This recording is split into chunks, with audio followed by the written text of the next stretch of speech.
नमस्कार दोस्तों। Paralysis to power के तीसरे भाग में हम आ चुके हैं। सतीश कुमार शर्मा का आपको नमस्कार। हमने पिछले एपिसोड में बातचीत की थी कि चेहरे पर जब लकवा आ जाता है तो हमें कौन कौन सी एक्सरसाइज करनी चाहिए। मैंने कुछ एक्सरसाइज आपको बताई थी, लेकिन समय कम होने की वजह से अब ये तीसरा एपिसोड मैंने इसके लिए बनाया है, क्योंकि मेरे जब पैरालिसिस हुआ था ब्रेन हेमरेज की वजह से, तो आधे शरीर में मेरे लकवा आ गया था और दाईं साइड मेरा चला गया था। तो चेहरे पर भी उसके प्रभाव आए।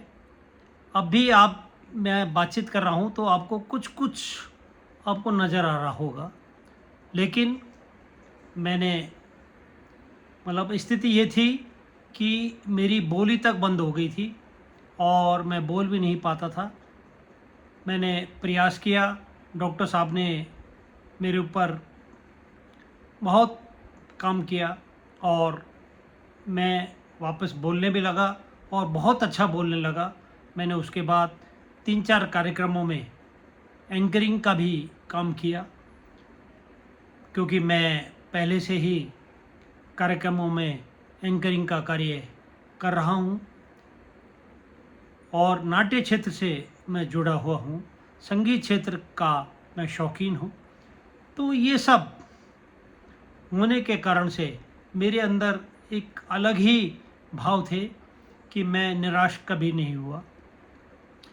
तो मैं आपको बता रहा था कि चेहरे पर जब लकवा आ जाता है तो चेहरे की सुंदरता बिल्कुल समाप्त हो जाती है। उसको बनाए रखने के लिए हमें एक्सरसाइज करना ज़रूरी है, नहीं तो जैसे चाँद में एक दाग नज़र आता है, वैसा ही दाग हमारे चेहरे पर भी ज़िंदगी भर नज़र आएगा। तो हम मेहनत करेंगे, कुछ करेंगे तो हम इसमें कामयाब ज़रूर होंगे। मेरा आपसे निवेदन है कि आप एक्सरसाइज ज़रूर करें और डॉक्टर की सलाह पे ज़रूर करें, क्योंकि डॉक्टर आपको जो गाइडेंस देते हैं उसके आधार पर आप जो एक्सरसाइज करते हैं उसका फ़ायदा ज़रूर मिलता है।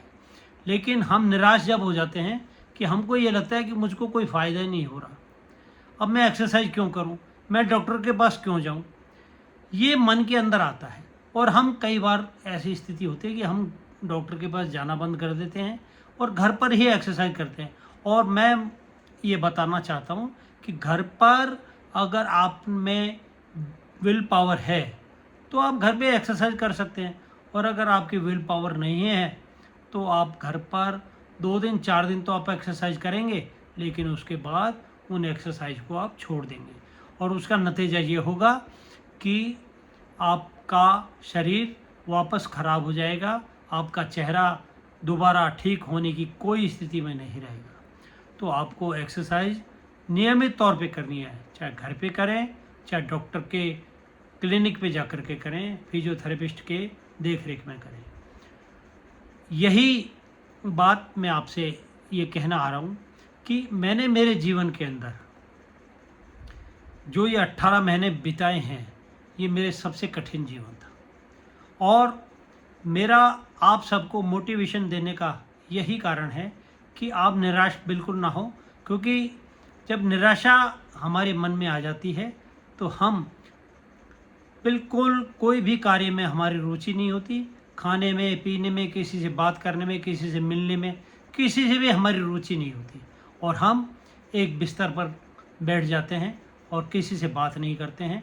और उसका नतीजा ये होता है कि हमारा शरीर धीरे धीरे ख़त्म होने लगता है और हम धीरे धीरे और बहुत विकट स्थिति में चले जाते हैं। तो आपको पॉजिटिव बने रहना है। और मैं मान के चलता हूँ कि जिस व्यक्ति ने भी एक्सरसाइज की है, चाहे 3 साल की है, 4 साल की है, 5 साल की है, 6 साल की है, उसका नतीजा ज़रूर मिला है।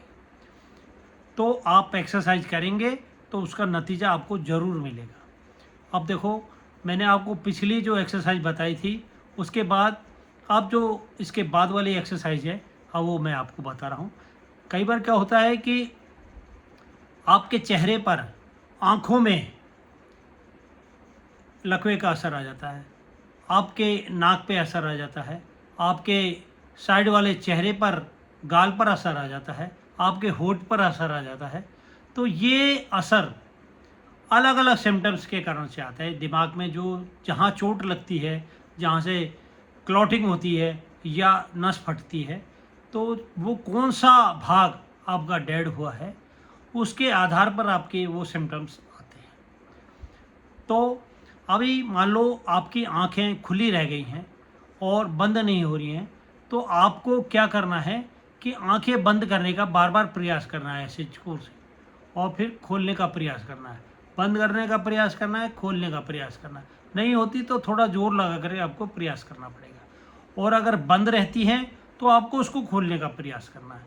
ये आप थोड़ा भौं को ऊपर उठा करके फिर आप आंखें बंद करें, फिर आंखें खोलें, आंखें बंद करें और आंखें खोलें, आंखें बंद करें, आंखें खोलें। ऐसे करेंगे तो आपकी आंखों की जो मसल्स है वो एक्टिव होंगी, और आपकी भौं, आपको उनको चलाना है ऐसे।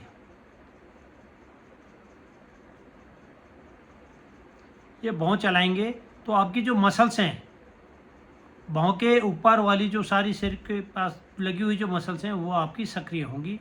और इसके बाद आप नाक, नाक को आप सिकोड़ेंगे और फिर ऊँटा करेंगे।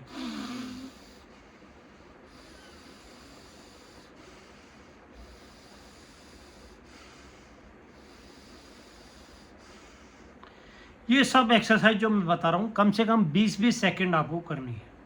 अब चेहरा है, चेहरा मान लो आपका एक साइड से यहाँ लटका हुआ है, तो आपको ये पीछे खींचना है।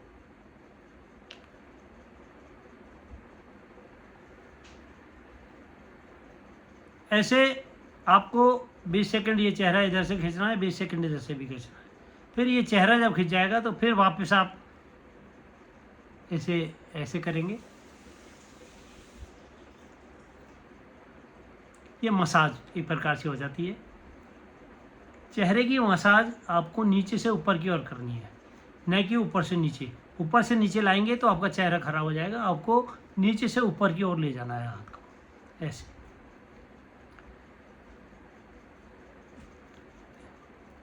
अब आपको जो अगली एक्सरसाइज मैं बताने जा रहा हूँ वो इन एक्सरसाइजों के अलावा आप स्पायरोमीटर, आपने सुना होगा नाम, अगर आपने नाम नहीं सुना है तो मैं आपको दिखा देता हूँ। ये होता है, ये सांस लेने के लिए, सांस को सही करने के लिए बहुत अच्छा इंस्ट्रूमेंट है, क्योंकि इससे आपकी ब्रीथिंग बढ़ती है, आपकी मजबूत होती है, आपके फेफड़े मजबूत होते हैं, और आपके फेफड़े मजबूत होंगे तो उससे ऑक्सीजन जो जनरेट होगी वो आपके दिमाग में जाएगी, आपके दिमाग में जाएगी तो जहाँ वो न्यूरॉन्स बन रहे हैं तो वहाँ आपको उसकी हेल्प मिलेगी, और आपका ब्लड सर्कुलेशन भी बहुत अच्छा चलेगा। तो इसका प्रयोग आप कम से कम, अगर नहीं कर सकते, मतलब अब तक नहीं किया है, तो 5 बार आपको खींचना है और 5 बार इसको आप सांस को आपको छोड़ना है। इसके माध्यम से आप अगर 15-15 रिपीटेशन, एक बार में 15 करेंगे तो दिन भर में 3 बार अगर आपने रिपीटेशन की तो आपकी ब्रीथिंग बढ़ेगी, और आपके दिमाग के अंदर जो ऑक्सीजन की मात्रा है बहुत अच्छी चली जाएगी, और आपको जो डकारें वगैरह आती हैं या कोई उबासी वगैरह आती है तो उनसे भी आपको बचाव होगा और आप थोड़ा स्वस्थ महसूस करेंगे। और इसके बाद मैं आपको चेहरे के लिए ये जो ब्रश है, जो बाज़ार में मिलती है, इलेक्ट्रॉनिक्स ब्रश होती है मंजन करने के लिए, तो उसका मैंने ये इसका ब्रश हटा दिया है आगे से, और ये देखिए आप, ये हटाने के बाद अब ये ऑन कर दिया है। अब इस पर ये वाइब्रेशन हो रहा है, ये वाइब्रेशन हो रहा है। इस वाइब्रेशन को हम ऐसे उपयोग करेंगे। ये 20-20 सेकंड आपको रखना है एक एक जगह।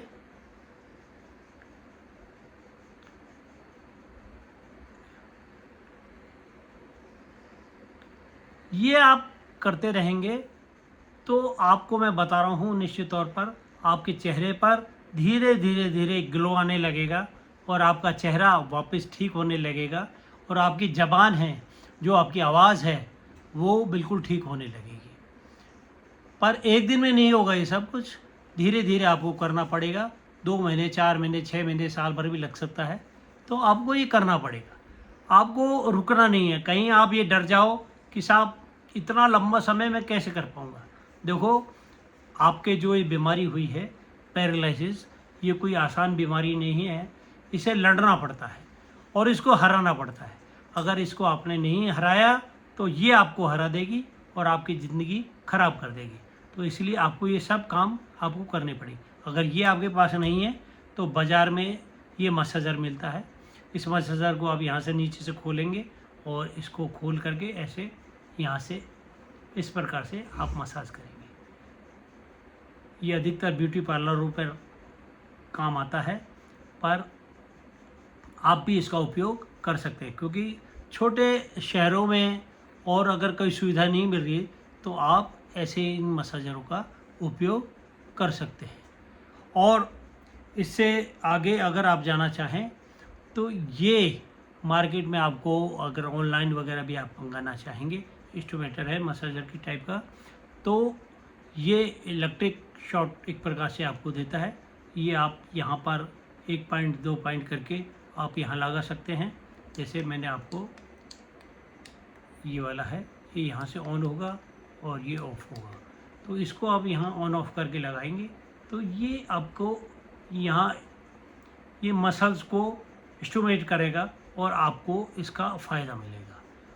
इसके बाद फिर आपको क्या करना है कि जब ये सब आपने कर लिया तो थोड़ा सा आप क्रीम की मसाज लगाएंगे और क्रीम लगा करके और थोड़ा सा मसाज करेंगे ऐसे, और ये मसाज करके फिर हाथ धो करके, और अगर आपके पास ग्लव्स नहीं हैं तो आप मुंह में हाथ लगा करके उसकी मसाज करेंगे, उंगली से मसाज करेंगे, अंगूठे से मसाज करेंगे, और अगर ग्लव्स हैं तो ग्लव्स पहन करके वो आप इसके अंदर मसाज कर सकते हैं।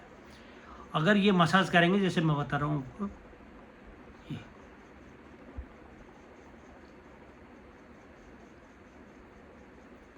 तो ये मसाज करेंगे तो आपकी मसल्स यहाँ एक्टिवेट होंगी, और मसल्स जब एक्टिवेट होंगी तो आपका चेहरा वापस बिल्कुल सही होने की स्थिति में आएगा और आपकी आवाज़ जो है वो बहुत क्लियर होने लग जाएगी।